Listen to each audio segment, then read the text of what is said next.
Hello बच्चों, आज एक बहुत ही इंटरेस्टिंग टॉपिक के साथ फिर मेरी आपकी मुलाकात होती है। ठीक है, अंत तक मेरे साथ बने रहें और वीडियो अच्छा लगे तो लाइक करें और सब्सक्राइब जरूर करें। चलिए देखते हैं आज मैं आप लोगों के साथ किस टॉपिक पर बात करती हूँ। ठीक है, तो देखिए आज हम लोग फोकस करेंगे has to, have to, had to और विल हैव टू। ठीक है, ये मॉडल्स हैं। आज हम इन पर बात करेंगे कि इनको कहां और कैसे यूज करते हैं। ठीक है, तो ये जो है has to, have to, had to और विल हैव टू, ये सेंटेंस होते हैं मजबूरी वाले। ये कंपल्सन शो करते हैं, एक जैसे प्रेशर पड़ रहा हो। ठीक है, जैसे मुझे जाना है, मुझे खाना है, मुझे बाजार जाना है, मुझे सोना है, मुझे लड़ना है, या मुझे लड़ना पड़ता है, मुझे स्कूल जाना पड़ता है, या मुझे जाना पड़ा, उसे जाना पड़ा, तुम्हें जाना पड़ा, उसे आना पड़ा। ठीक है, या उसे जाना पड़ेगा, मुझे आना पड़ेगा। तो ये सेंटेंस में मजबूरी शो करते हैं, मजबूरी वाले सेंटेंस। मतलब हम दिल से ऐसा करना नहीं चाह रहे थे लेकिन करना पड़ रहा है, करना पड़ेगा या करना पड़ा था।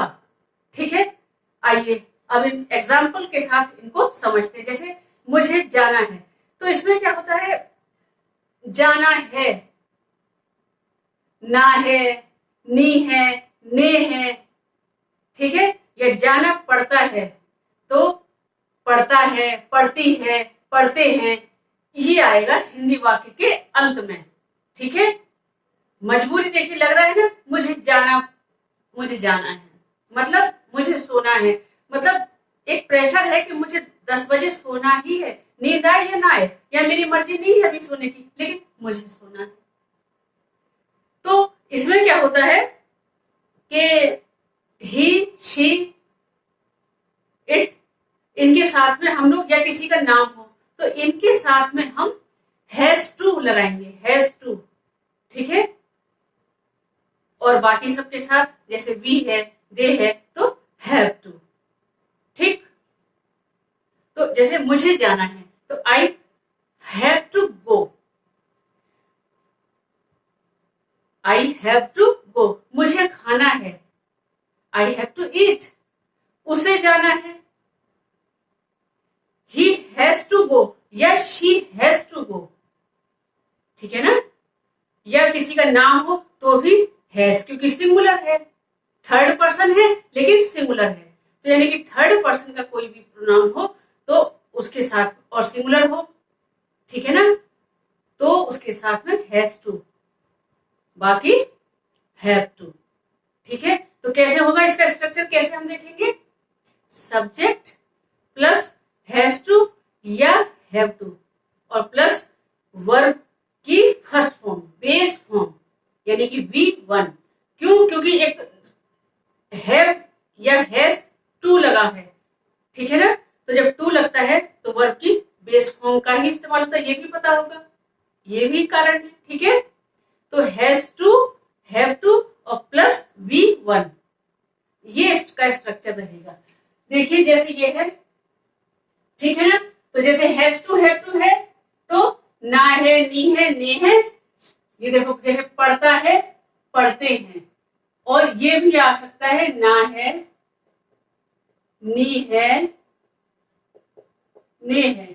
ठीक है ना, तो हम लोग इस्तेमाल करेंगे हैज टू या हैव टू का। अब पढ़ता था, जाना पड़ता था, खाना पड़ता था या खाना पड़ा, मुझे जाना पड़ा, तो इसका अर्थ वही निकलना है ना, पड़ा था भूत में। ठीक है ना, तो हैड टू स्ट्रक्चर वही रहेगा, सब्जेक्ट प्लस हैड टू। अब इसमें सिंगुलर हो या प्लूरल हो, हैड टू ही इस्तेमाल होता है। ठीक है, हैव, हैड टू, चाहे एक वचन हो सब्जेक्ट, चाहे बहुवचन हो तो सब्जेक्ट प्लस हैड टू और प्लस V1। उसके बाद विल हैव टू, अब पढ़ेगा पढ़ेगी, ठीक है ना। मुझे स्कूल जाना पड़ेगा, उसे आना पड़ेगा, ठीक है। तो वहां पर विल हैव टू, इसमें भी शेल का कोई चक्कर नहीं है, ठीक है ना। सिंगुलर हो तो और प्लूरल हो तो विल ही लगाना है, ठीक है ना। सबके साथ subject plus will have to plus V one, सबके साथ, सब सब्जेक्ट के साथ हम लोग विल हैव टू ही लगाएंगे, ठीक। अब एग्जाम्पल देख लेते हैं। उसे लड़ना पड़ता है, मतलब वो चाहता नहीं है, मजबूरी है, सामने वाला लड़ रहा है, मजबूरी है, तो उसे लड़ना पड़ता है, या उसे मुझे लड़ना है, उसे लड़ना है, ठीक है ना।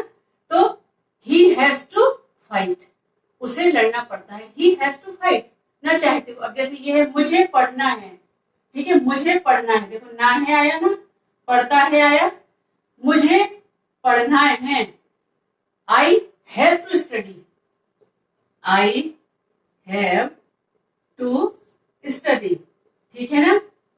मन नहीं हो रहा मेरा पढ़ने का, लेकिन ठीक है ना, मजबूरी है, पढ़ना है, पास होना है ना। और वैसे भी घर वाले तो प्रेशर डालेंगे ना, पढ़ना है, ठीक है। अब मुझे ₹500 देने पड़े, मतलब चालान कट गया, हेलमेट पहन के दी गई थी, ठीक है ना। तो देने पड़े थे, ये भी मजबूरी है भाई, स्वेच्छा से तो नहीं दिए, खुश होके तो नहीं देंगे ना 500 रुपए, मजबूरी में देने पड़े। देखिए सेंटेंस को पढ़िए, समझ में आएगा। मुझे ₹500 देने पड़े, देने पड़े थे, मुझे देने पड़े, क्या करती, ठीक है ना। तो यहां पर देने पड़े थे, सेंस निकल रहा है ना, सिचुएशन समझिए। तो हैड टू ये इस्तेमाल होगा, हैड टू। अब यहाँ पर चाहे आई हो, वी हो, दे हो, ही हो, शी हो, इट हो, किसी का नाम हो, ठीक है, सबके साथ हैड टू। तो I had to give rate 500, ठीक।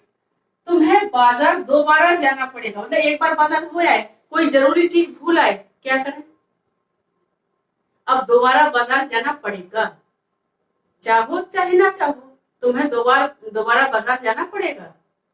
उसके साथ यहाँ क्या लगेगा, विल हैव टू, ठीक है। तो you will have to go to market again. अब इसमें क्या है, ये वाला, ये तो हैव टू, वो हैव टू है, ठीक है।